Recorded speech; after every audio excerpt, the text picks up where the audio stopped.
Bismillah, Assalamualaikum warahmatullahi wabarakatuh. Waalaikumsalam warahmatullahi wabarakatuh. Al- Wabarakatuh. Alhamdulillahi wa kafa, wassalatu wassalamu ala rasulillahi mustafa, wa ala alihi wa ashabihi, wa man tabi'ahum bi ihsanin ila yaumiddin amma ba'd. Ya, insyaallah di pertemuan pagi hari ini kita lanjutkan pembahasan kita yang mana alhamdulillah di pertemuan-pertemuan sebelumnya telah kita bahas dari kitab pertama tentang tanda-tanda hari akhir, kemudian tentang kejadian pada hari kiamat itu sendiri. Kemudian alhamdulillah juga kita telah bahas tentang dua pembahasan, yaitu ya alam kematian, ya. Nah, di bab pertama pada kitab kedua ini, kemudian tentang perjalanan dari alam kematian menuju alam barzakh, ya. Dan di pertemuan yang lalu telah kita bahas bagaimana sih hal-hal gaib dalam dunia atau alam barzakh. Yang pertama tentu ruh kita, ya para jemaah sekalian. Ya, di sini pasti nggak ada yang tahu bagaimana bentuk ruh kita gitu kan. Ya karena memang Allah sembunyikan itu termasuk dari hal gaib, ya. Jadi tidak ada manusia yang tahu bagaimana bentuk ruh, ya kecuali mungkin para rasul dan juga para nabi yang memang Allah beri mukjizat. Itu yang pertama.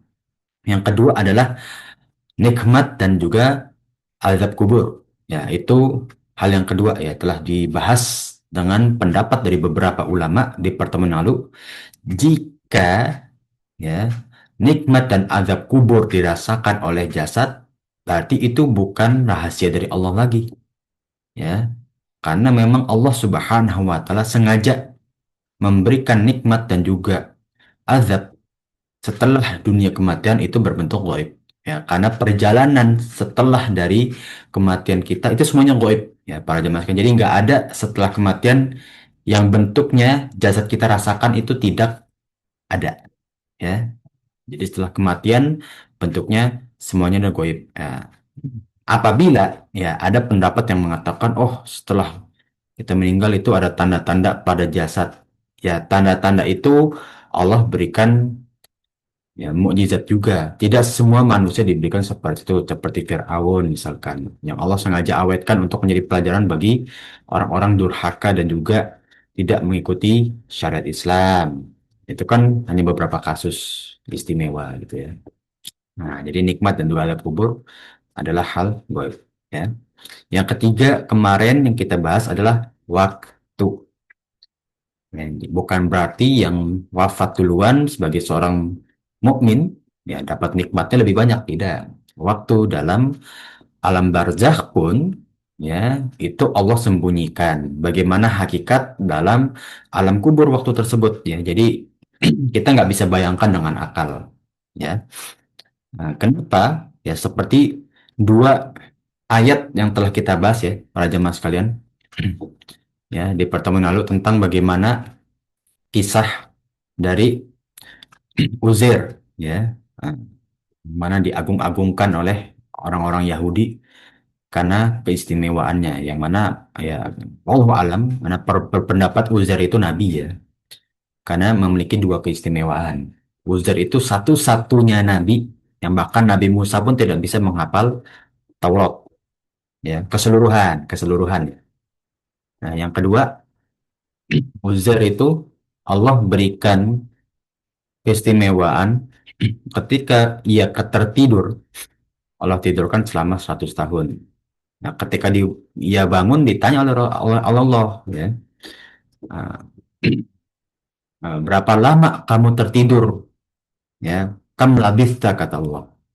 Labistu yauman au ba'da yaum. Ya, kata Uzair, aku sekitar sehari atau setengah hari mungkin aku tertidur di gua ini. Yang mana padahal kaum Yahudi itu udah merasakan atau berprasangka bahwa Uzair itu wafat gitu ya. Saat keadaan safar. Ya, tapi kata Allah apa? Bal labista, ya mi'ata amin, ya panzur ila tu'amika wa syarabika lam yatasannah, ya Wahai Uzair, engkau sudah tertidur di gua ini selama 100 tahun. Fanzur, maka lihatlah, kata Allah, kepada makanan dan juga bekalmu itu belum berubah. Ini salah satu dari kekuasaan Allah. Seharusnya udah dimakan oleh hewan-hewan di sekitar. Tapi kata Allah, setelahnya ada mukjizat lagi. Ya. Fanzur ilahi mereka nufizuha summa nakasuha lahma. Tapi coba lihat ke keledaimu itu loh. Ya, tungganganmu yang sekarang sudah menjadi tulang belulang. Ya. Nah, kemudian Allah hidupkan keledai tersebut dengan bagaimana ilmu sains pada zaman modern sekarang itu baru menemukan. Padahal ya di ayat tentang bagaimana Allah mengisahkan Uzair itu sudah disebutkan lapisan-lapisan dari tubuh kita. Ya, nah, bagaimana Allah menciptakan keledai ini yang dari tulang belulang, Allah ciptakan dulu dari lapisan syaraf, daging, otot, lemak, lapisan kulit, dan menjadi keledai utuh lagi seperti sebelumnya Uzair tinggalkan. Nah, itu bagaimana hal gaib ya membuktikan bahwa ketika kita tidur aja kita nggak bisa memperkirakan berapa lama kita tidur ya, para jemaah sekalian ya. Nah, mungkin para jemaah kan juga kadang pernah sesekali kan ketiduran gitu ya bahasanya ya, merasakan ah pengen tidur siang deh. Nanti sebelum asar misalkan bangun. Qadarullah karena terlalu letih, terlalu capek, nembus jam 4 misalkan. Ya itu suatu yang sesekali wajar gitu kan. Itu oh biasa dan kita nggak bisa memperkirakan. Itu membuktikan kita tidur aja ya. Kita nggak tahu berapa lama waktu kita tidur. Apalagi di alam barzakh. Nah itu di pertemuan yang lalu ya. Seperti juga dalam kisah Ashabul Kahfi ya. Nah, orang-orang mukmin di gua Al-Kahfi yang mana kata Allah, Allah pun menyembunyikan jumlahnya kan. Nah, Anda lupa di ayat berapa, tapi di surat Al-Kahfi, ya, antara 5 dan keenamnya itu anjingnya dia, ya anjingnya mereka maksudnya, atau 6 dan ketujuhnya itu anjingnya mereka, atau ya 7 dan ke-8-nya itu anjingnya mereka, gitu kan. Dan mereka itu semua tertidur selama 303 tahun, gitu kan. Nah, yang mereka merasa ya cuma setengah atau 1 hari aja. Nah, itu di pertemuan yang lalu ya. Masya Allah ya. Begitu indahnya Islam ya. Dan juga di sisi lain begitu ya kita diuji dalam keimanan gitu kan. Padahal kalau orang-orang filsafat kan sangat mengedepankan akal kan. Kata mereka nggak mungkin waktu itu goib ya. Bahkan ini Anda tidak menyinggung salah satu tokoh ya. Tapi dosen Anda mengatakan bahwa tidak ada yang kekal ya. Karena dosen Anda membantah manusia itu memang diciptakan dengan binasa, ya kan? Buktinya ya kita dihidupkan, dimatikan, dihidupkan, dimatikan. Dan nanti ada waktunya surga itu dan neraka akan runtuh juga. Nah ini pendapat yang batil. Pertama ini berdasarkan hanya dengan akal. Yang kedua nggak ada dalilnya, udah ini batil kan? Ya. Padahal sudah jelas ya Allah menciptakan manusia untuk tujuan yang kekal. Dan kekekalan itu bukan hal mustahil bagi Allah.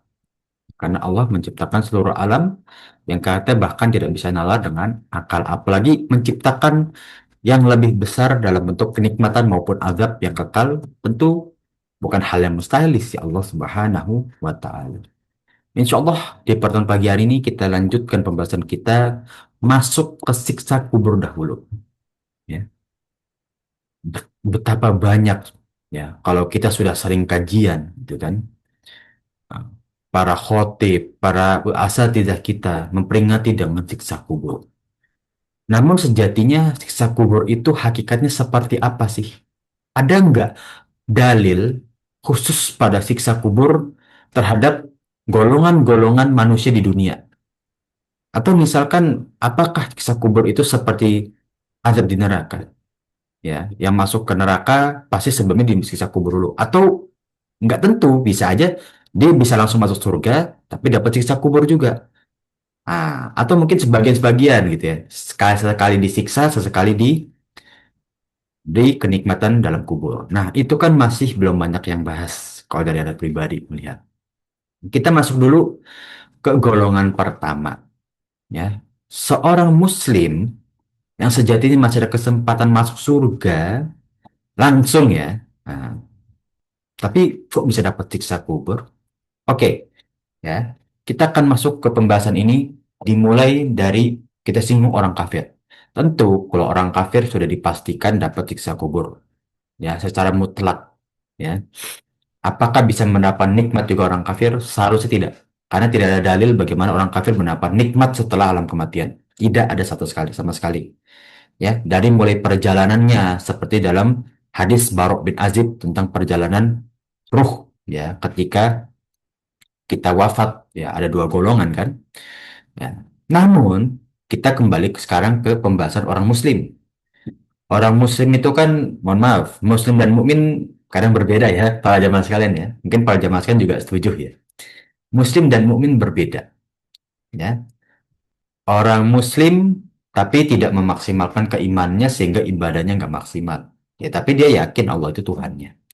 Sedangkan orang yang beriman, dia mengimani juga apa yang dibawa oleh syariat Islam.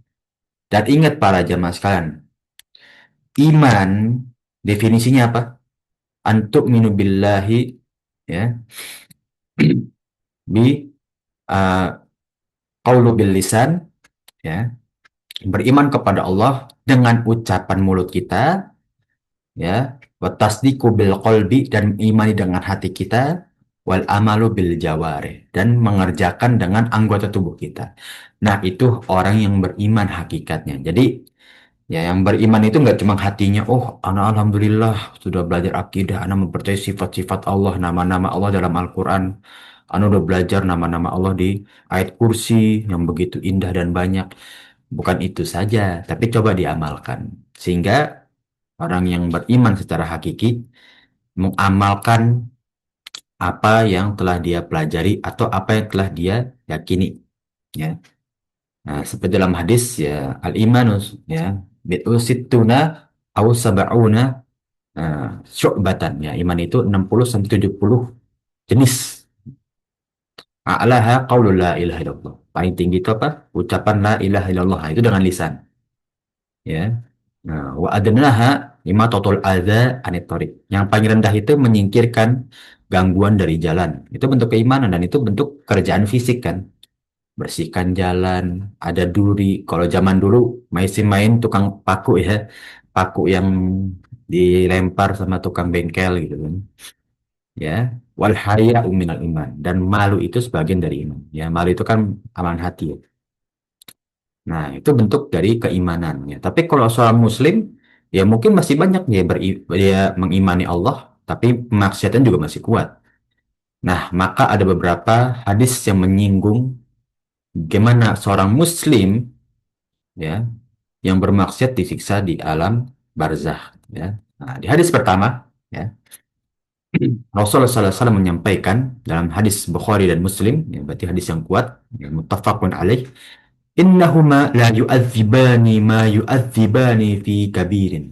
Sesungguhnya mereka berdua, ada dua golongan yang disiksa di alam kubur, ya, namun berbeda dengan pelaku dosa besar, ya. Kabir ini maksudnya pelaku dosa besar, ya. Nah, mungkin para jemaah sekalian yang udah belajar akidah, ya, atau kitab tauhid dari Imam Nawawi, tahu ya golongan-golongan dosa besar. Kalau ada yang misalkan mau request, nggak masalah, nanti kita bisa bahas, ya. Beberapa dosa besar yang diancam berserta dalilnya itu nanti ada. Amma hadza, yang pertama, fakana la yastatiru min baudihi. Golongan yang pertama yang akan disiksa di alam barzakh. Ini di alam barzakh. Kalau di neraka, wallahu alam, ya. Yang dia buang air tapi nggak bersih. Ya, kalau zaman sekarang mohon maaf agak kasar, cebok ya, gitu ya. Nggak bersih gitu ya. Nah, untuk membersihkan atau bersuci. Itu yang pertama. Ya. Nah, jangan bilang para jemaah itu kan tentang fikih kan, ya. Eh, istinja itu bahasa Indonesia apa ya? Apa ya? Anak nggak tahu alusnya cebok. Ya, pokoknya itu ada fikihnya para jemaah itu ada fikihnya gitu kan. Bahkan kalau dalam kitab-kitab ulama itu bab pertama biasanya itu bab toharoh, bab bersuci. Itu diajarkan dalam Islam itu diajarkan bahkan kita bersuci. Nah, orang-orang Muslim yang tidak care, tidak peduli terhadap bersuci pada diri sendiri, membersihkan diri sendiri, apalagi ketika buang air kecil ataupun besar, ya bisa terancam azab kubur, ya. Nah, hati-hati para jemaah sekalian. Ya, makanya kalau di tempat umum itu anak kurang nyaman melihat apa pispot ya, yang buat laki. Karena untuk membersihkannya itu agak sulit ya, agak risih gitu ya. Nah, wa amma hadza yang kedua, fakana yamshi bin namimah ya. Yang satu lagi itu dia kemana-mana itu selalu menggibah dan menyebarkan fitnah. Nah, kira-kira Pak Jamas kan mungkin lebih relate yang kedua ya. Mungkin Umahat nih ya. Kadang kan ke majelis taklim satu, majelis taklim dua, ke kajian satu, kajian dua. Habis kajian atau sebelum kajian, mohon maaf ya, nggak menyinggung umat juga, kadang bapak-bapak juga kok. Gosip dulu gitu kan. Pas kajian baru fokus. Habis kajian lanjut lagi gitu. Nah ini kan hati-hati ya. Nah ini diancam sama Allah lah ya. Orang yang kemana-mana kerjanya memfitnah. Hati-hati ya. Nah, kalau kita belum tahu kabar benar ataupun tidak, ya jangan kita sebarkan. Bahkan kalau sudah benar pun, kalau kita sebarkan tidak ada kebaikan, ya jangan. Termasuk dari gibah juga kan. Ya. Kemudian Rasulullah SAW ya mematahkan pelepah kurma selagi menancapkan ke kuburan tersebut la'allahu yukhaffifu anhuma malam yaibasa. Ya. Ya, semoga ketika Rasulullah menancapkan pelepah kurma ini yang masih basah ya, bisa meringankan azabnya sebelum itu mengering. Pertanyaannya boleh nggak kita tiru? Wallahualam, Anda masih berpendapat ini nggak boleh ditiru. Karena ini dari mujizatnya Rasulullah. Ya, menancapkan pelepah kurma untuk meringankan azab seorang hamba. Ya, menurut Anda nggak, jangan ditiru ya. Ini mukjizatnya Rasulullah. Kenapa? Karena para sahabat pun tidak meniru. Ya, para sahabat pun tidak meniru. Yang kedua, kita tahu saudara kita itu diazab atau dapat nikmat, itu kan hal goib. Yang tahu hal goib, sejatinya hanya Allah dan malaikat. Para rasul pun itu dikasih izin sama Allah ketika diizinkan. Gak senantiasa diizinkan ya. Ketika diizinkan doang. Ya. Maka ini kan hadis yang panjang nih aslinya. Ini hadis yang panjang. Ya, ketika Rasulullah berlewat sama Abu Bakar, mendengar beberapa dua kuburan, yang satu dapat nikmat, satu dapat adab kan. Karena dua-duanya Muslim gitu. Abu Bakar itu menanyakan, kenapa engkau eh, gemetar ya? Apa? Karena lupa bahasa Arabnya. Ya. Pokoknya ya takjub. Ya. Kenapa Rasulullah tiba-tiba diam dan termenung gitu? Karena Rasulullah menceritakan tentang ini. Ya, ada dua golongan yang dapat azab kubur walaupun dia seorang Muslim. Ya, tapi walau alam, apakah senantiasa dapat azab terus-menerus atau bisa dapat nikmat sesekali? Ya, intinya ya para jemaah sekalian seperti pertemuan yang lalu, azab kubur nggak sebesar azab neraka ya. Yang kedua, mereka tidak ditunjukkan, tidak ditampakkan neraka. Ya, makanya beda kan azabnya dengan orang kafir dan juga pendosa besar. Ya. Dan juga para jamaah sekalian, ya, nah, di salah satu firman Allah, Allah Subhanahu wa taala ya berfirman di surat An-Nur ayat ke-15, "Fatahsabunahu hayyina wa huwa 'indallahi 'azima." 'Indallahi 'azim. Ada beberapa dosa atau pelanggaran dalam syariat maksiat yang dianggap remeh, ya. Yang dianggap ini hal kecil, sepele lah. Tapi kata Allah, ini salah satu bentuk dari azab. Allah pasti mengazab orang-orang ini. Nah, ini menyinggung terhadap dua hal di atas. Orang yang, mohon maaf ya, orang kalau buang air kecil, apalagi laki-laki ya, nih bapak-bapak ya, yang mendengar, ya, perhatikan. Kita buang air kecil itu ya memang nggak bakal lama juga gitu kan. Tapi perhatikan untuk kita bersucinya itu seperti apa, ya. Ini hal kecil tapi dapat azab loh. Yang kedua, kita kadang berucap ya. tentang fulan A, fulan B, orang ini, orang itu, kadang ringan di mulut gitu. Tapi kata Allah itu ada azabnya. Nah, dua hal ini disinggung di dalam surat An-Nur ayat 15. Itu hal kecil, namun azabnya Allah tentukan ada. Bahkan dari alam barzah. Ya. Nah, ini dalil dulu sering banget kita sibukkan ketika di pondok. Ya. Al-Hujurat ayat 12. Ya.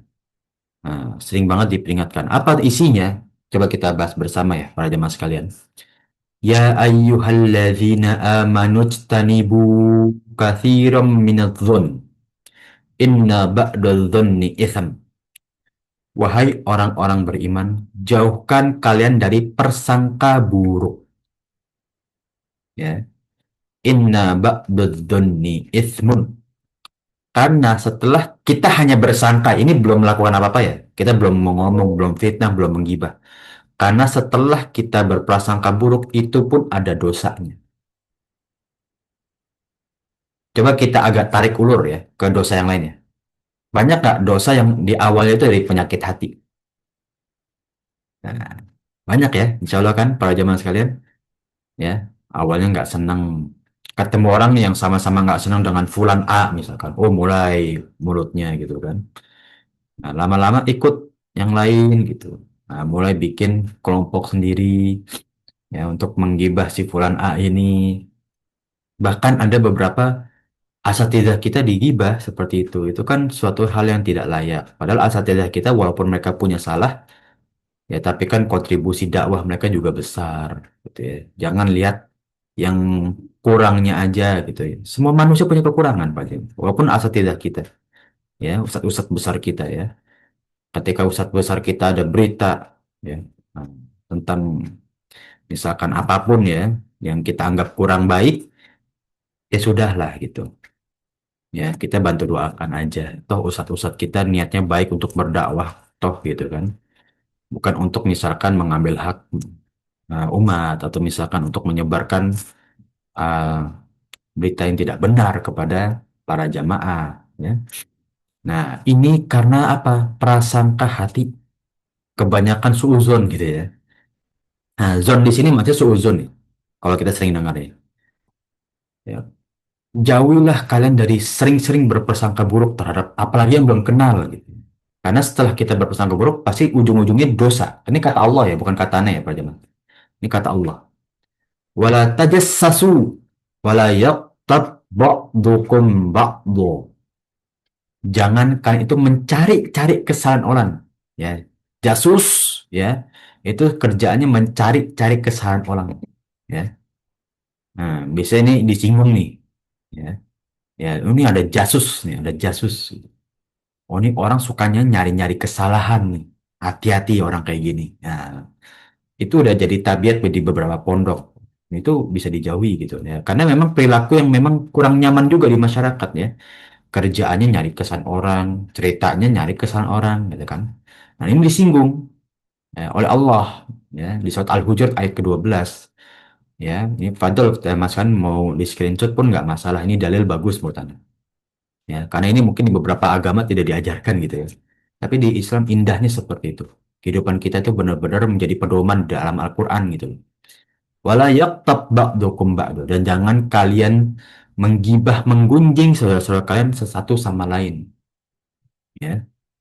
Nah, ayuhibbu ahadukum. Apa kalian suka? An ya'kula lahma akhihi maitan. Ya. Fakarihtumuhu. Ya. Kalian suka makan daging saudara kalian dengan rasa jijik. Ya. Dan kalian pun nggak mau digitukan kan? Ini kata Allah ya. Masya Allah, indah nih. Ini menurut Anda ini ayat yang mungkin ya cuma dua baris, tapi menurut Anda indah gitu. Ya, ini faedahnya banyak sekali. Ya. Insya Allah dari para ulama. Wattaqullah innallaha tawwabur rahimah. Di akhir ayat kata Allah apa? Bertakwa kepada Allah karena orang bertakwa tidak akan melakukan hal-hal yang di atas ini. Innallaha tawwabur rahim. Dan bagi yang sudah terjerumus atau mungkin pernah melakukan hal tersebut, sesungguhnya Allah itu maha menerima taubat dan juga maha menyayangi hambanya. Ya, mumpung masih ada kesempatan bertaubat. Ya, ini ayat yang bagus, ya Pak sama kan boleh ya, camkan ayat ini gitu ya. Ini bagus kan, ya. Nah, kita kembali ke pembahasan siksa kubur, ya. Intinya apa? Ya, dari dua sikap orang Muslim aja, yang mana dari menggibah, ketika buang air kecil kurang bersih itu aja dapat siksa kubur. Apalagi kalau sering-sering meninggalkan sholat, ya kan? Apalagi kalau puasanya bolong tapi nggak mau diganti. Nah, ini namanya kias aulawi, kias yang ke lebih besar lagi dosanya, gitu kan? Nah, apalagi yang mencuri, dosa besar, udah jelas ada insya Allah. Kemungkinan besar seperti itu. Karena Allah Maha Adil, ya. Perkara yang kecil, ya, bukan kecil juga sih. Maksudnya orang bersuci itu ya, kita harus suci ya. Ya. At-tahur satul iman, bersuci itu kan sebagian dari iman, gitu kan? Nah, hal-hal tersebut aja dapat siksa kubur, apalagi yang lebih besar, ya. Makanya coba pada zaman sekarang kita sama-sama muasabah. Rukun iman sama Islam kita udah komplit belum? Kita beriman kepada Allah, malaikat. Kita udah kenal belum malaikat seperti apa? Jumlahnya berapa? Ada beberapa ciri-ciri dalam hadis Rasulullah tentang beberapa malaikat seperti malaikat Jibril yang punya sayap dari setiap satu sayap, ya, sejauh mata memandang, ya. Ah, tentang kitab-kitab Allah, Zabur, Taurat, Injil, Al-Quran, Suhufu Ibrahim, Suhufu Nuh, ya, Suhufu Musa. Nah, coba kita udah belajar belum? Mengenal dulu lah, nggak harus kita detailkan, gitu kan? Ya, Rasul berapa jumlah Rasul, ya kan? Jumlah Nabi berapa, ya kan? Nah, kemudian ulul asmi ada berapa, ya kan? Nah, itu coba kita belajar dikit-dikit, ya. Nah, kemudian tentang hari akhir dan juga takdir. Ya, kalau hari akhir ini ya seperti yang kita bahas sekarang kan. Kalau takdir kita udah bahas di akidah wasitiyah, yang mana sampai sekarang pun ya, Ana pun nggak bisa menetapkan takdir itu seperti apa ya. Yang Ana bisa ambil cuma satu hadis yang Ana ingat ketika Rasulullah memisalkan takdir itu seperti kambing atau keledai yang diikat di suatu pohon. Ya, kita punya kekuasaan memilih, tapi kita nggak bisa melebihkan kehendak Allah gitu ya. Tapi hakikatnya seperti apa ya? Allah alam ya, karena itu juga takdir kan kita nggak tahu seperti apa hal gaib ke depan. Ya, kon tentang rukun Islam juga. Coba kita muasabah sudah komplit belum atau sudah maksimal belum kita melaksanakannya, ya kan? Sholat, puasa, ya, sholatnya sudah maksimal belum, gitu kan? Ya, nggak harus sama tapi maksimal. Puasa, saat puasa Ramadan kan sebulan dalam setahun gitu kan. Yang lain juga pada puasa, jadi teman-teman puasa kita puasa ya lebih semangat gitu kan, karena lingkungan puasa. Udah maksimal belum atau cuma nahan lapar haus doang gitu ya.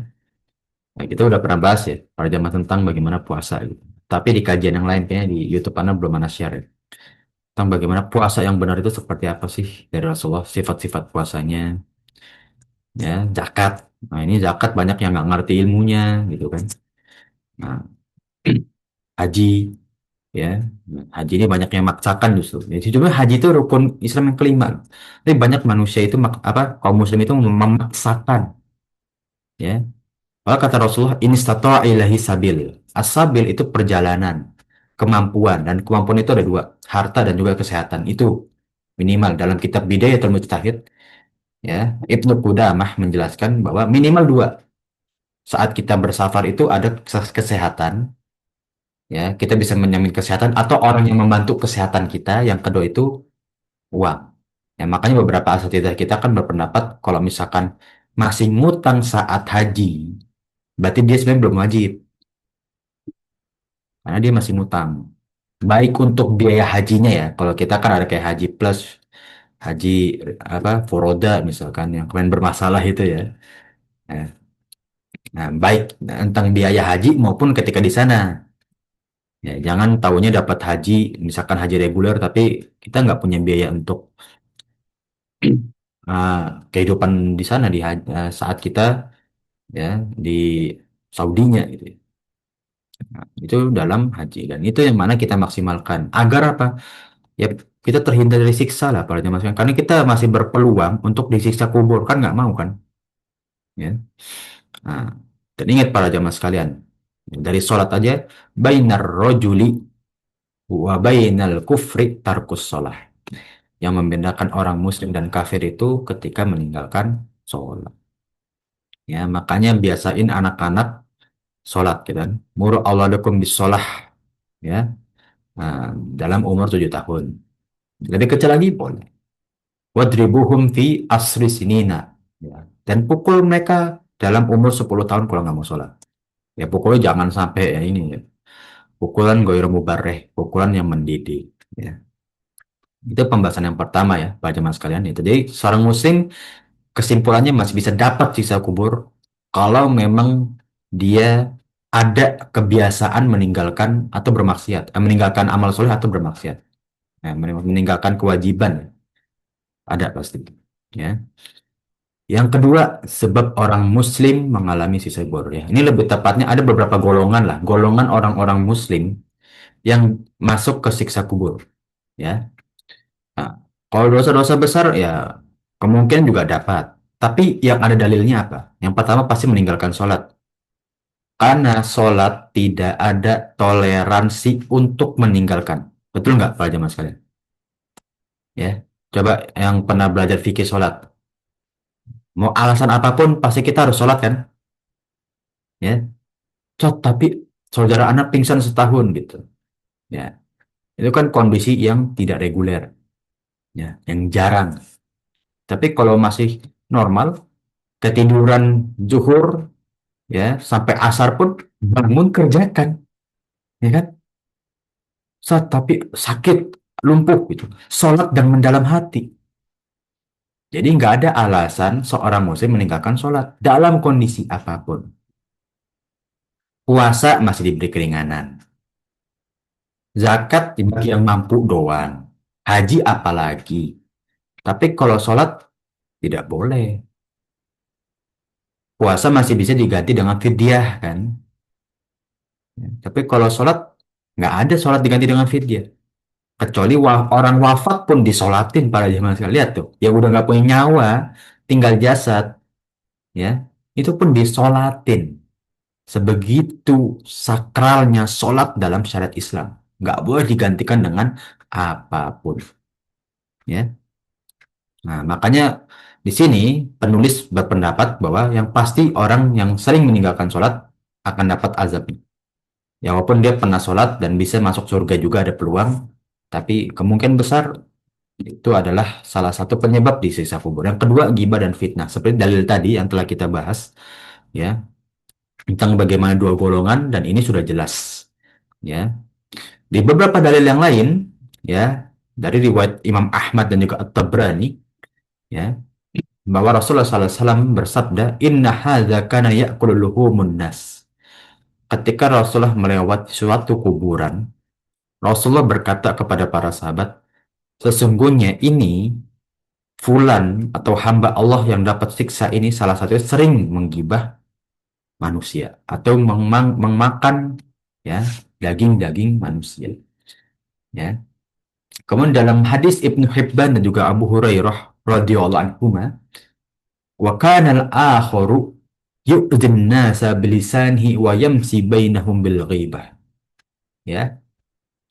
Adapun yang lainnya yang mendapatkan siksa kubur, orang yang sering menghina, ya, ada yu'zi itu menghina, menyakiti hati orang lain dengan lisannya, wa yamsi bainahum bil ghibah, dan juga, ya, hidup kemana-mana untuk menggibah orang lain, ya. Dengan tiga hadis di atas para jemaah sekalian, ya, telah jelas, ya, bahwasannya orang yang menggibah, memfitnah, ya, dengan ucapan bahkan berkata bohong di mana-mana, ya sudah jelas. Ya, golongan-golongan tersebutlah yang dijadikan fitnah, yang dijadikan adab kubur. Ya, kita lihat ya dampak buruk dari fitnah itu besar ya, para jemaah sekalian. Orang benci itu kan kadang dari omongan juga kan, ya. Nah, maka bahkan yang fakta pun kalau bisa kita sembunyikan lah agar hati itu lebih ringan gitu ya. Kadang walaupun itu fakta, Tapi untuk keringanan hati kita sudah abaikan, ya. Karena tabiat manusia itu satu kesalahan bisa mengusik 1.000 kebaikan kan. Kalau kebaikannya udah banyak sama kita, tapi karena satu doang kesalahan, kebaikan yang lain terasa luntur gitu. Jadi ya kalau bisa walaupun fakta pun mau tanah jangan diumbar-umbar lah kesalahan orang. Sudahlah, ya biarkan itu berlalu. Ya toh kebaikan misalkan saudara kita atau teman terdekat kita jauh lebih banyak kok. Gitu ya.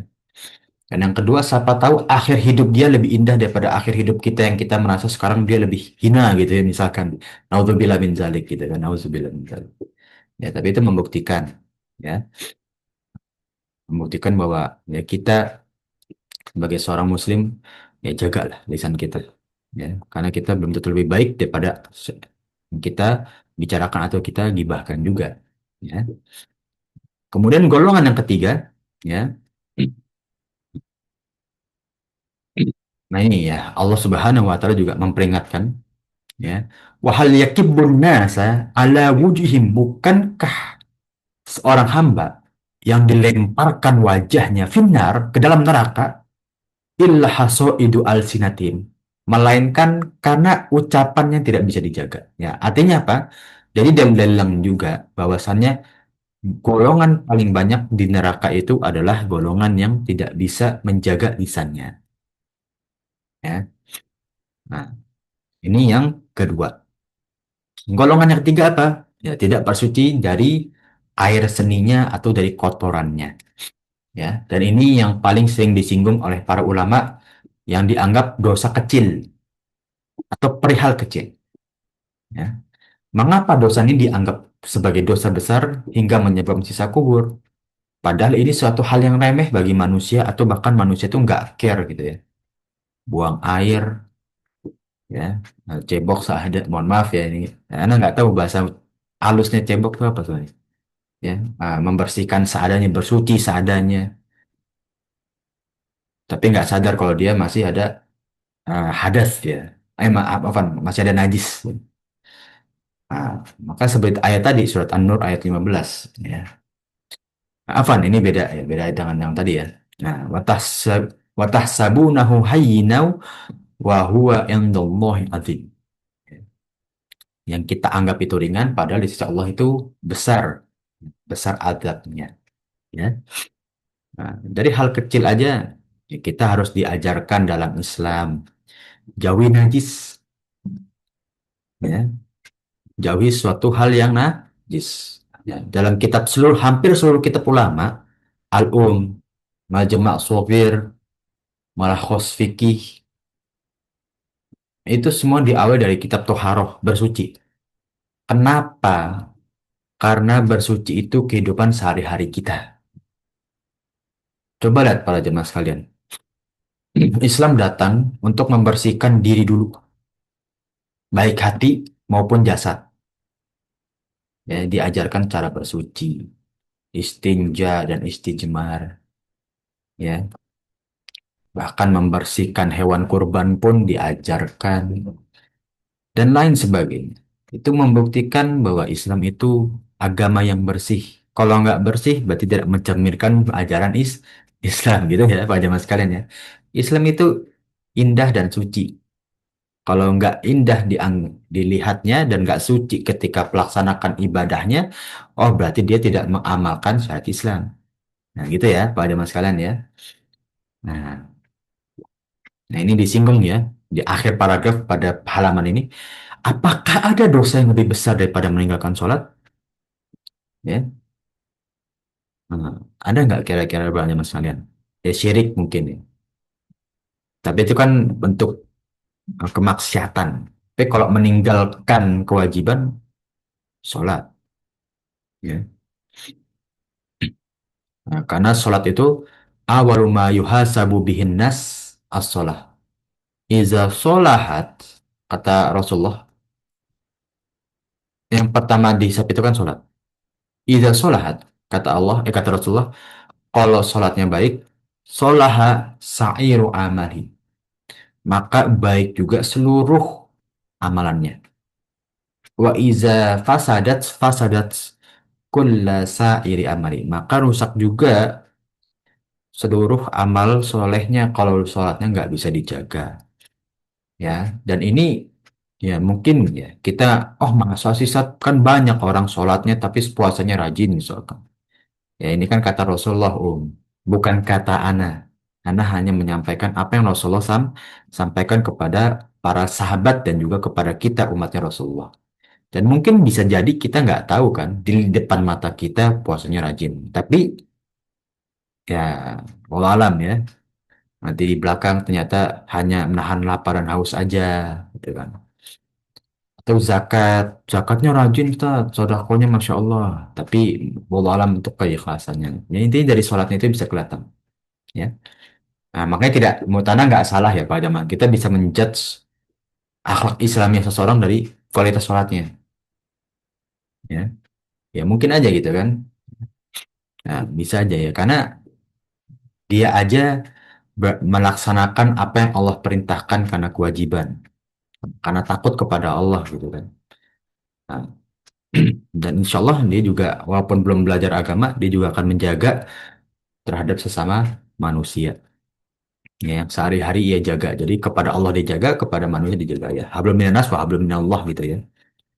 Nah, maka di sini dijelaskan, ya, kalau sholatnya buruk, ia akan mudah meninggalkan kewajiban puasa, zakat, dan haji. Dan itu sesuatu yang sudah biasa dibahas oleh para ulama. Ya. Nah, Rasul juga menyampaikan di hadis yang lain, Aksaru adzabil kubri minal bauli. Salah satu golongan yang paling banyak diazab di alam kubur, di alam barzah ketika ya, karena tidak bisa bersuci dengan baik ketika buang air kecil. Ya. Nah, apalagi di zaman sekarang, ya seperti itu ya tadi Anda kisahkan di awal ya, dengan pispot, tempat umum, ya Anda agak geli nih. Kita mungkin juga geli ya. Ini bagi laki-laki ya, kalau umat mungkin lebih aman. Tapi Anda juga nggak tahu ya, Anda nggak punya saudara perempuan, jadi Anda nggak tahu kalau perempuan gimana ya. Kalau laki-laki, kayaknya lebih risih ya, lebih riskan untuk menjaga kesucian ya, kayaknya ya. Kalau perempuan kayak di pakaiannya ya, karena pakaiannya kan agak lebih menjulang, jadi kalau kena najis ke bawah itu kadang nggak sadar. Ya, tapi itulah bagaimana Islam menjaga ya. Nah, makanya diajarkan kalau kena ada yang najis, ya itu dicuci 7 kali kan.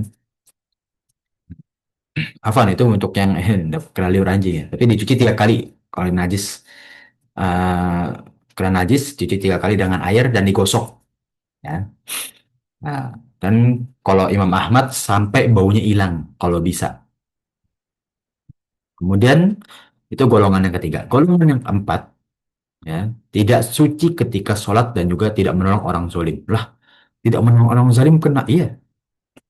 Ya, kita melihat nih saudara kita dizalimi, kita diam itu dapat azab kubur pada zaman sekarang. Ya. Jadi Islam itu agama yang rahmatan lil alamin kan, menjaga kasih sayang bagi seluruh hambanya.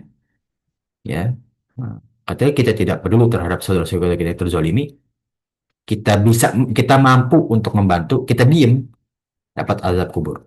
Rasulullah SAW bersabda dari Imam At-Tahawi, seorang hamba Allah yang diperintahkan untuk dipukul, dikubur 100 kali. Terus menerus dia memohon dan berdoa kepada Allah di alam barzah sampai ia dipukul hanya sekali-sekali saja. Setelah ya, nah, dipukul tersebut, ya, nah, kita lanjut dulu. Ya, dipukul hingga kuburnya penuh dengan api. Ya, ketika api itu hilang, ia tersadar dan berkata, "Mengapa para malaikat memukulku?" Ya, mereka menjawab, "Karena kamu sholat tanpa bersuci. Kamu sholat tapi wudhunya, ya mungkin pada zaman tahu ya anak-anak yang wudhu, gitu kan. Ajari wudhu yang benar dari kecil. Tegesin nggak apa-apa. Ya, coba ulang yang benar wudhunya gimana, diajarin. Nggak apa-apa, tegasin. Karena anak kecil itu apa ya? Habit itu apa? Kebiasaan. Kalau kecil gitu, gedenya nanti juga susah untuk merubahnya, takutnya ya.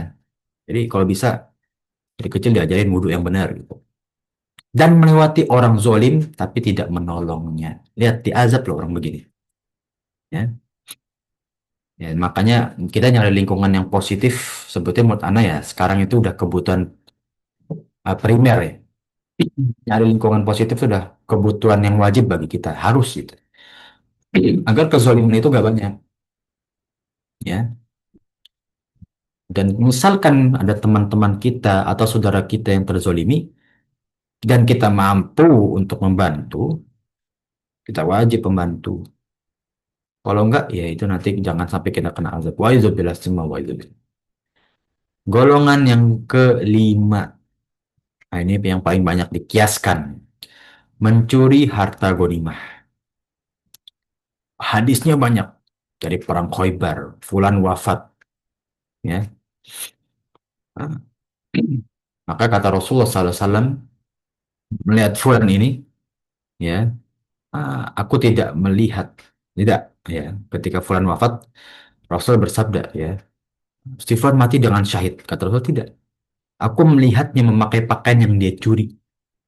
Mana Rasulullah bersabda, pergilah dan serulah kepada manusia bahwa tidak akan masuk surga kecuali orang-orang beriman. Ya. Lihat, yang dipakai itu dari mana tuh? Rasulullah melihat orang yang mati syahid dalam perang Khaybar aja.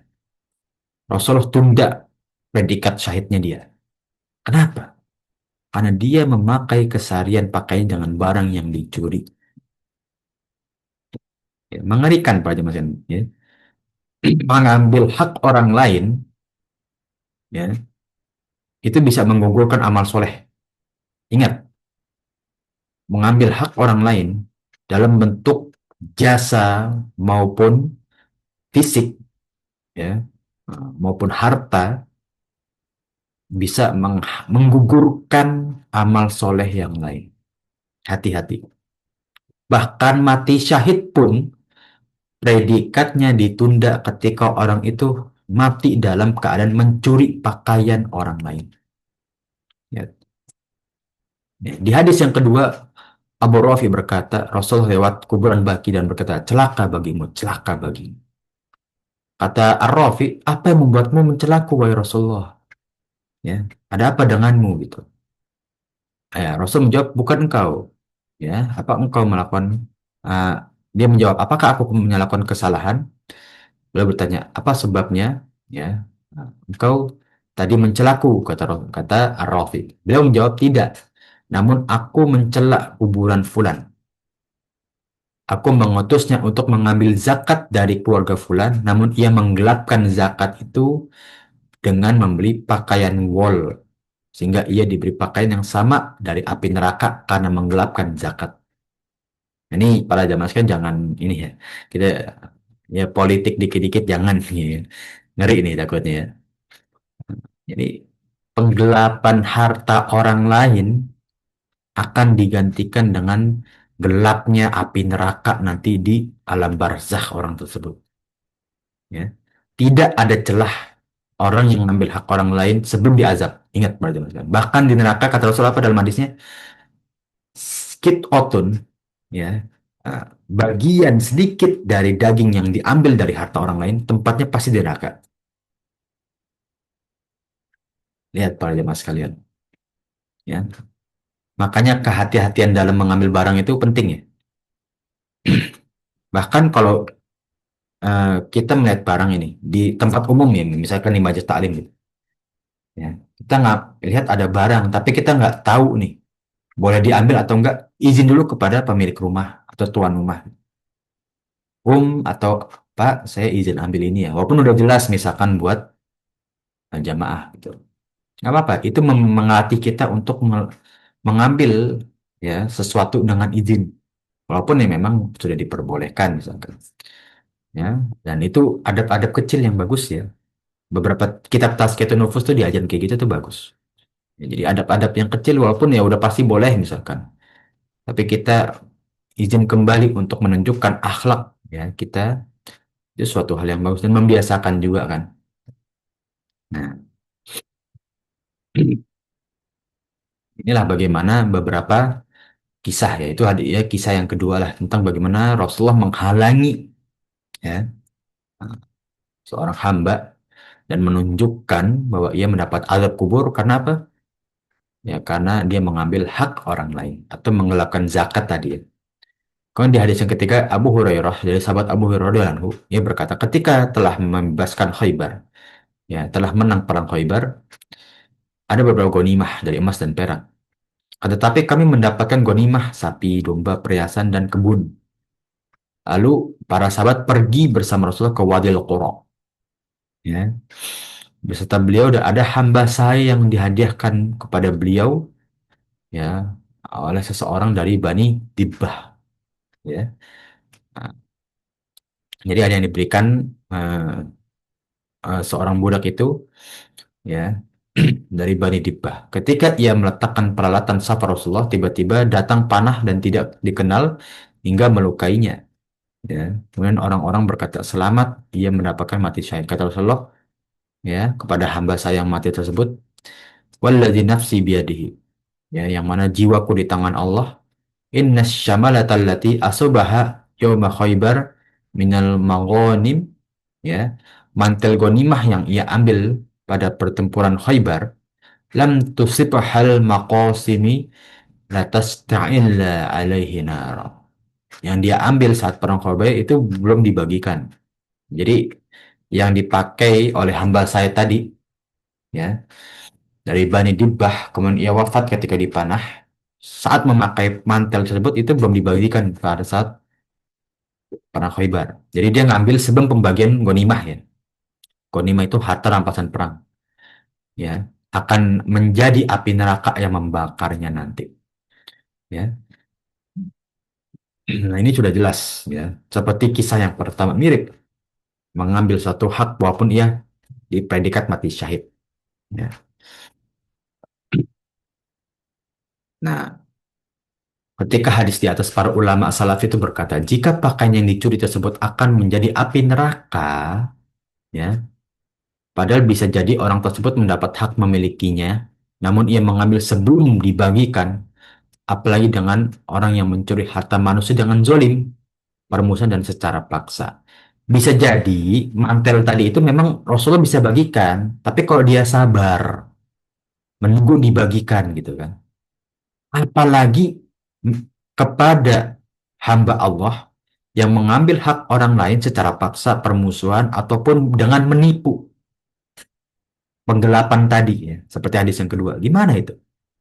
Ya, maka ulama salaf pun berpendapat hadis-hadis tersebut tentang bagaimana ya mengambil hak orang lain dapat azab ya, ya pasti akan lebih besar azabnya juga ya.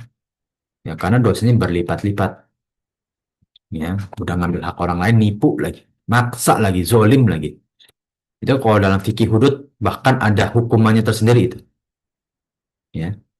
Nah, dia berbeda, hukumannya berbeda dengan mencuri doang. Kalau maksa itu ada beda lagi. Yes.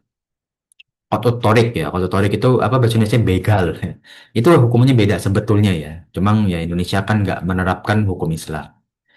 Ya, wallah alam bisawab itu yang mungkin kita bisa bahas pada pertemuan pagi hari ini. Mungkin tafadhol dari para jamaah sekalian yang ingin bertanya atau menyampaikan sesuatu ya. Atau mungkin kita bahas sedikit lagi ya, karena ini pembahasan cukup bagus nih tentang bagaimana Rasulullah SAW senantiasa berlindung dari azab kubur. Ya, kita kalau zikir pagi sore ada kan? Ada min nari wa adabil qabr. Ya, atau setelah sebelum salam gitu kita berdoa. Allahumma inni a'udzubika min adzabin nari wa adzabil qabr wa min fitnati mahyai wa mamati wa min fitnati masih dajjal. Ini doa yang memang dianjurkan untuk kita lantunkan sebelum salam, ya, setelah sholawat Nabi ya. Nah, itu ya, salah satu bentuk doa Rasulullah. Nah, ada salah satu hadis dari Zaid bin Thabit, ya, ya, katibnya Rasulullah. Ketika Rasulullah sedang berada di kebun Bani Najjar, menunggangi keledainya, dan kita bersama Rasulullah, tiba-tiba keledai tersebut miring hingga hampir menjatuhkan Rasulullah. Di sana ada 5 dan atau 6 kuburan. Beliau bertanya, siapa orang yang mengetahui penghuni kuburan-kuburan ini? Ya, kemudian ada salah satu sahabat berjawab, aku. Ya, Rasul bertanya, kapan mereka meninggal? Ya, ia meninggal pada saat masih musyrik. Lalu Rasulullah bersabda, sesungguhnya umat ini akan dicoba, diberi azab nanti di alam kubur. Kalaulah kalian tidak takut dari azab kubur, aku pasti akan berdoa kepada Allah agar biar mendengar azab kubur yang aku dengarkan. Jadi kalau sahabat ada yang nggak takut dari azab kubur, Rasulullah akan berdoa kepada Allah supaya azab kubur itu didengar oleh para sahabat. Saking apa? Saking Rasul tuh nggak pengen umatnya tuh kena azab kubur. Ya, lihat betapa sayangnya Rasulullah kepada kita. Azab kubur yang belum sebelum yaumul mahsyar tadi. Nanti ya, kita dibangkit dari padang mahsyar sebelum bertemu dengan Rasulullah. Rasul tuh nggak pengen kita diazab di alam kubur. Ya.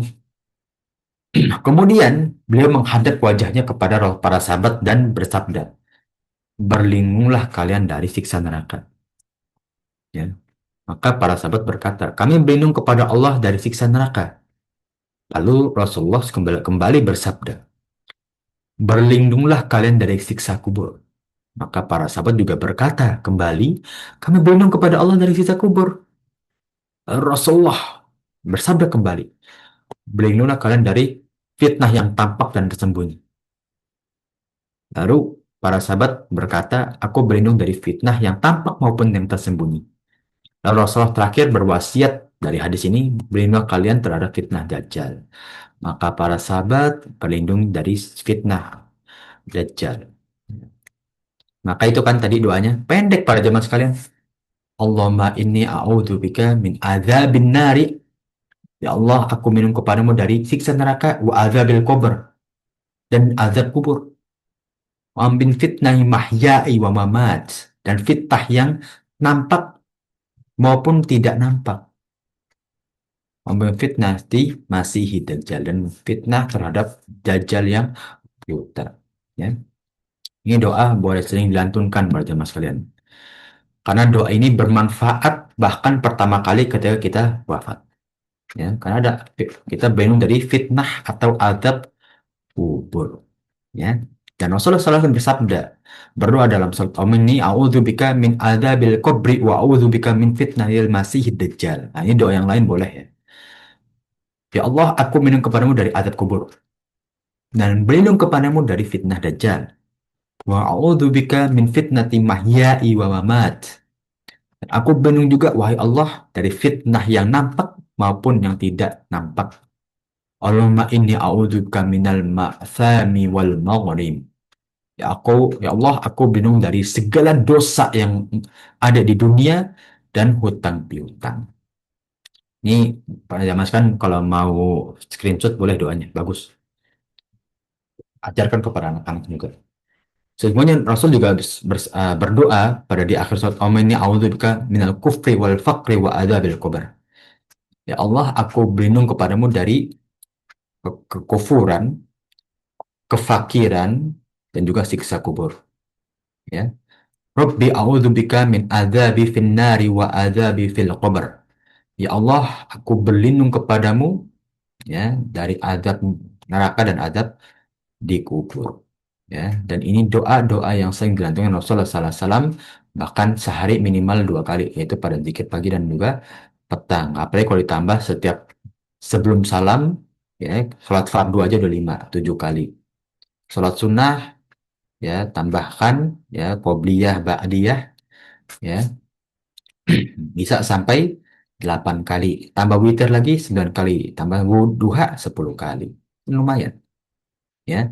Dan ini kan kita berlindung terhadap fitnah atau azab kubur yang kita nggak tahu kapan kita dikubur. Ya kan?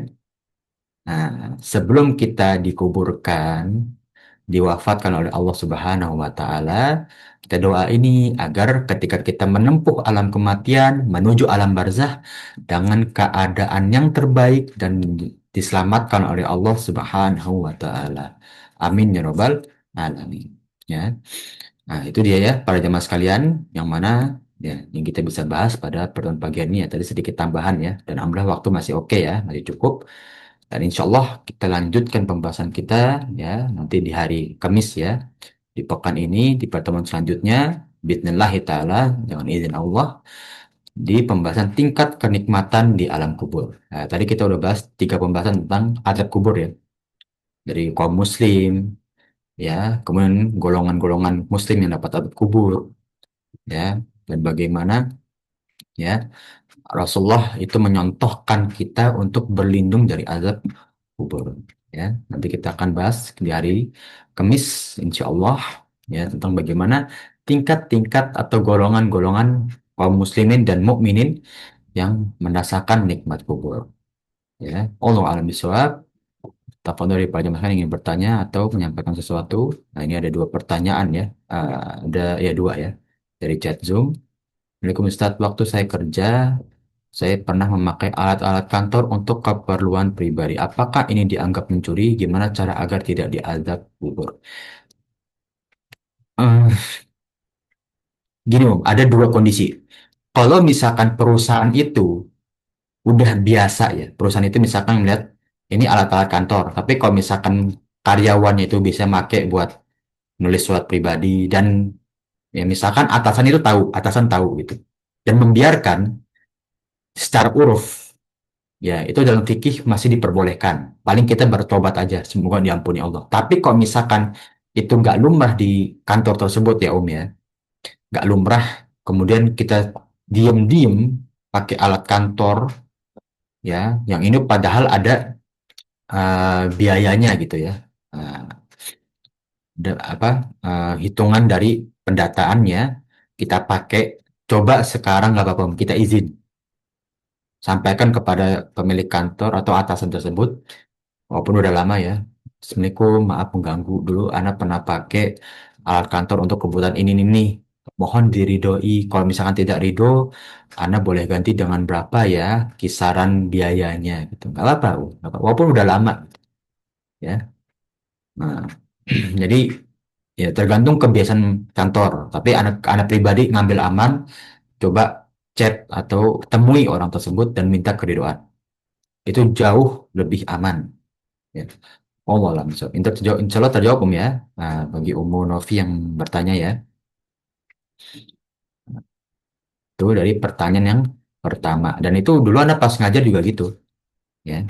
Pas ngajar juga ya, kita biasa memang diperbolehkan sama ustadznya pakai ballpoint, tip X atau stiker itu buat kebutuhan kita boleh gitu. Memang udah biasa. Dan ya kalau izin terus kan ustadz juga risih kan, ini izin-izin dulu padahal tiap hari juga boleh gitu. Ya sudah, kalau itu pun nggak masalah gitu ya. Karena udah urfnya di pondok waktu itu ya, diperbolehkan gitu kan. Ya, selama kita nggak bawa pulang terus jadi hak milik kita ya, kalau itu mah namanya mencuri beneran gitu ya.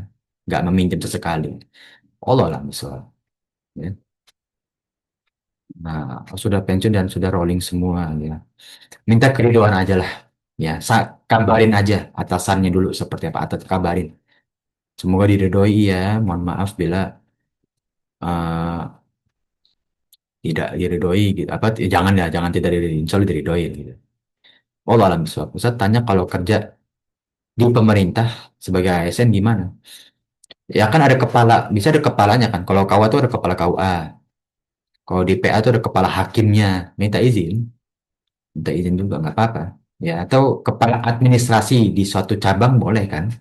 Kita minta izin gitu. Minta izin ke situ gitu. Nggak masalah gitu. Ya, karena setahu Anda kebijakan KUA itu kan beda-beda. Kalau pemakaian barang bisa dari kepala KUA-nya gitu. Ya, kalau di KUA ya, Anda pernahnya magang di KUA soalnya. Tapi Anda nggak tahu kalau di yang lain ya. Yang udah pensiun dengan jangan PJBT apa nih? Ya udah pensiun ya, anak kami udah pensiun ya. Kabari aja kabari. Ya agar sama-sama ada kabar keridoan lah gitu.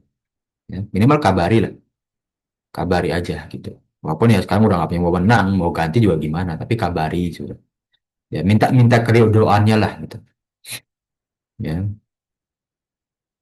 ya kan punya negara ya memang itu. Kesulitannya kita kerja di ya uang dari uang negara itu gantinya gimana gitu. Ya kalau kayak gini ini kayak orang utang. Utang tapi yang orang kita utangi itu udah nggak tahu kemana. Dan kita udah cari bertahun-tahun sodakoh. Jadi kita sodakoh, ya, niat kita itu untuk melunasi hutang kita dahulu. Insya Allah masih bisa. Jadi sodakohkan gitu. Kira-kira dulu berapa ya harganya pas anak pakai ini, pakai itu. Bismillah, anak sodakohkan segini. Niat ana buat semoga hutang ana yang belum bisa ana lunaskan pada zaman dahulu, ya, ini bisa diganti dengan sodakoh ini. Bisa ditutupi dosanya dengan sodakoh ini. Ya, nah itu saran dari ana. Ya, saran dari ana. Dan ana pun sesekali pernah kayak gitu. Takutnya minjem barang teman kan dulu di pondok ngambil barang teman tuh udah lumrah gitu ya, sampo, sabun apa, ya minjem gitu. Dan ana mikir, aduh, dulu teman-teman ana ridho nggak ya? Dan sekarang pun udah berjauhan. Ya, kadang anak kabari terus oh udah nggak apa-apa gitu, tapi anak tetap sodakoh niat anak buat ya biar Allah bisa menghapuskan dosa anak walaupun teman anak udah berkata ridho ya, tapi kadang kita nggak enak juga dalam hati. Allah alam bisawab itu dari Umu Novi, dan ini Umu Sapi menambahkan Umu Eni ya. Itu jawaban dari anak, kalau bisa sodakoh diperbanyak untuk eh ya apa yang kita nggak tahu dari kita ambil hak orang lain lah gitu ya, niatkan itu nggak apa-apa kok ya. Itu kan salah satu senjata kita dalam bersedekah. Wallahu alam bisawab. Nah, lanjut ke pertanyaan kedua dari Bu Nini. Bismillah Ustadz, bagaimana membersihkan najis dari pasien yang sakit yang pakai kateter, oh kateter ya, yang diselang itu ya. Karena kondisinya nggak boleh turun dari bed, dari kasurnya ya, syukur. Ini Om, kalau kita sebagai umum sebagai apa nih? Sebagai kerabat atau sebagai apa? Susternya atau gimana? Ya. Kalau misalkan kita sebagai apa? Perawatnya habis keluar ruangan, kita bersih-bersih wajib. Ya bukan wajib, maksudnya seharusnya ya, seharusnya karena biar nggak najis kan. Ya bersih-bersih. Bagaimana caranya? Pastikan pakaian kita ganti kalau mau sholat. Jadi pakaian saat kerja dan mau sholat kalau bisa diganti, karena kita masuk ke ruangan-ruangan yang ada najis. Ganti kalau mau sholat. Dan sebelum sholat kalau bisa, ya, ini saran dari Ana. Jadi wudhunya itu kan wudhu itu ada di dua jenis, bukan dua jenis sih. Kita mandi niat wudhu itu boleh. Ya, jadi kalau pulang, misalkan pulang mau sholat, mandi ya mandinya dikit aja nggak apa-apa. Ya kalau bisa pulang mandi lah, masa nggak mandi ya. Mandi, bersih, baru sholat. Tapi kalau di tempat kerja, pastikan ketika kita sholat, coba ganti pakaian dulu. Nggak apa-apa ribet dikit om, tapi kita dalam keadaan lebih suci. Ya, nah, dan pastikan kalau kita ketemu pasien kan juga pasti pakai apa? Sarung tangan gitu ya. Sarung tangan buang. Jadi nggak menyisakan najis di lebih bisa memastikan lah nggak menekan najis di anggota-anggota tubuh kita. Itu Allah alam Om, ya. Eh, bagaimana juga dengan bapak saya usia 90 tahun pipis pakai pispot, oh ya pispot tahu. Dan bersihnya pakai tisu basah karena udah susah jalan dah. Ini ada langkah higienisnya kok Om, yang pakai pispot itu. Karena tahu pispot yang lah kayak apa? Ini ya, kayak teko ya bentuknya ya, ya Om ya. Karena kurang tahu bentuk-bentuk jenisnya pispot-pispot itu. Ya itu agak riskan kalau kita masuk ruangan bapak ya. Karena pispot itu bisa apa nyiprat gitu kan. Itu yang agak takut tuh. Pispot itu bisa nyiprat tawannya. Kalau yang lubangnya agak besar gitu. Itu agak riskan di situ. Jadi kalau mau bersihin bapaknya umum, ganti pakaian dulu aja. Ini pakaian buat misalkan ke ruangan bapak bersih-bersih gitu. Kalau udah keluar mau sholat, bilas badan, bilas aja, nggak harus mandi terus kalau mau sholat. Terus wudhu, ya habis bilas, wudhu, ganti pakaian. Udah, itu lebih aman. Menurut Anda, Om ya. Allah alam bisawab.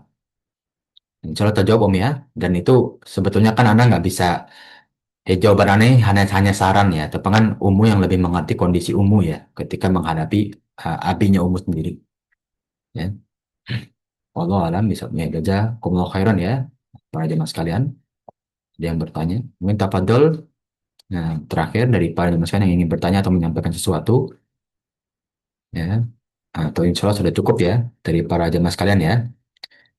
Nah, insya Allah kalau sudah cukup ya kita akhiri pertemuan kita pada pagi ini, mana insya Allah yang kita tempuh menjadi amal jariah kita di sisi Allah Subhanahu wa taala dan menjadi pembuat amal soleh kita di hari akhir, amin ya rabbal alamin. Dan insya Allah kita diberikan nikmat kubur, ya, yang paling baik dan paling nikmat insya Allah ya. Dan juga Amin. setelah itu kita bisa bertemu dengan umatnya Rasulullah SAW di padang mahsyar dengan kalian dosa-dosa kita telah diampuni, amal soleh kita Amin. dilipat Amin. gandakan, dan menuju pintu surga dengan derajat yang setinggi-tingginya. Amin ya Rabbal Amin. Amin ya Rabbi. alamin. Ya, Anastasia, para jemaah sekalian, kita minta maaf bila ada kekurangan atau kekeliruan dari kita bahas bersama atau ucapan dari dia yang kurang berkenan. Sekali lagi, Anda minta maaf sebesar-besarnya. Jazakumullah khairan, barakallahu fikum. Ya, nah, kita tutup dengan doa kafatul majlis. Subhanakallahumma wa bihamdika. Asyhadu an la ilaha illa anta, astaghfiruka wa atubu ilaik.